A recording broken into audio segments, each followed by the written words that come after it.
कई सैकड़ों सालों पहले की ये कहानी है। एक आश्रम में अपने कई से शिष्यों के साथ एक बड़े विद्वान गुरु रहा करते थे। उनका अपने बच्चों को पढ़ाने का तरीका बहुत ही अलग था।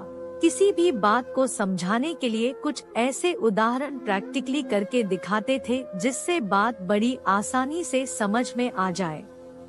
वैसे तो उनके गुरुकुल में उनके सारे शिष्य बहुत खुश और सुखी दिखाई देते थे, सिवाय एक के। एक दिन गुरु ने अपने उसी शिष्य को अपने पास बुलाया और उसके दुखी रहने का कारण पूछा। शिष्य ने बड़े दुखी मन से अपनी व्यथा सुनानी चालू की। उसने कहा, मेरी और मेरे माता पिता की आर्थिक परिस्थिति अच्छी नहीं है।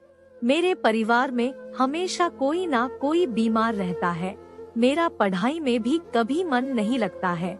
ऐसी और कई समस्याएं शिष्य ने गुरु को बताई। गुरु ने शिष्य की सारी बात सुनी। थोड़ी देर मौन रहने के बाद शिष्य को एक गिलास में पानी और मुट्ठी भरकर नमक लाने के लिए कहा।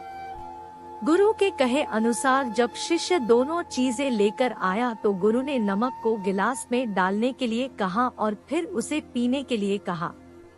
जैसे ही शिष्य ने उस नमक वाले पानी का एक घूंट लिया तो उसने तुरंत उल्टी कर दी।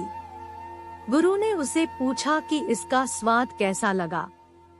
शिष्य ने कहा, भयानक। अब गुरु उसको पास के एक तालाब के पास लेकर गया और उस तालाब में भी एक मुट्ठी नमक डालने के लिए कहा।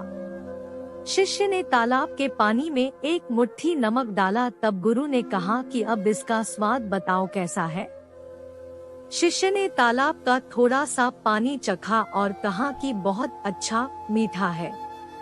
अब गुरु ने उसको कहा, बेटा, तुमने अपने आप को उस छोटे से प्याले की तरह बना लिया है जिसमें मुट्ठी भर नमक यानी कि थोड़े से दुख भी तुम्हारी परिस्थिति को भयानक बना देते हैं, तुम्हारे दिल दिमाग को दूषित कर देते हैं।